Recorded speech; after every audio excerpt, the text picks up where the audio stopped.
Bon midi, mesdames et messieurs. On va revenir sur cette agression sauvage d'une femme ottavienne d'origine congolaise survenue il y a 3 semaines du côté d'Ottawa. Eh bien, il y a une des accusées dans ce dossier, Eugene Lunga, qui serait à la tête de ce groupe de femmes qui a agressé la victime, qui doit revenir en cours cet après-midi. La semaine dernière, il y a une centaine de personnes d'origine congolaise qui se sont déplacées au palais de justice en soutien à la victime. La jeune victime de 21 ans, je vous le rappelle, a été battue, humiliée et agressée sexuellement par un groupe de personnes pendant 14 heures. On va changer maintenant complètement de registre parce qu'il y a les infidèles de la région d'Ottawa-Gatineau qui ont peut-être eu la frousse de se faire prendre hier parce que le site de rencontre qui s'adresse aux personnes mariées cherchant des relations extraconjugales, le ashleymadison.com, a été la cible d'une cyberattaque. Donc, les pirates informatiques qui ont mis la main sur les informations des abonnés et en ont rendu publiques certaines. Et c'est ici, dans la région de la capitale, que le site de rencontre compte le plus de membres au pays. Imaginez, il y a 50 000 personnes qui sont abonnées.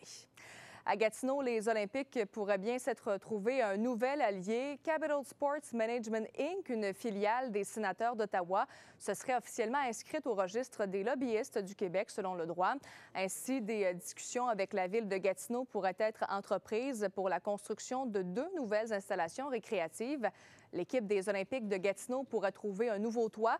Je vous rappelle que le centre Robert-Guertin doit être démoli au terme de la saison 2017-2018.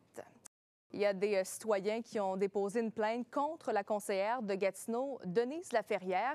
Ils accusent l'élu d'avoir contrevenu à ses obligations en participant à une vidéo promotionnelle du promoteur Brigil qui promouvoit le projet de 2 tours de 35 et 55 étages sur la rue Laurier.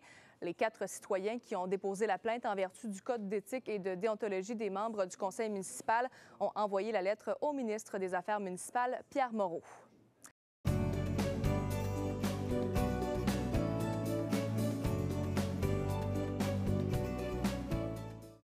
En santé maintenant, situation pour la moins délicate à l'hôpital général d'Ottawa. Les autorités médicales ont dû annuler à la dernière minute une greffe de poumon pour un homme qui se trouve dans un état critique.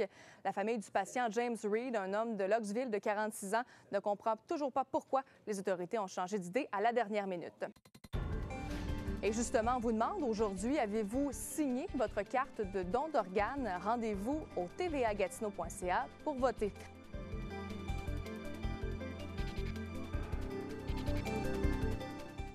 Alors voilà, sur ce, moi je vous souhaite une excellente journée sur les ondes de TVA Gatineau-Ottawa et on se retrouve plus tard.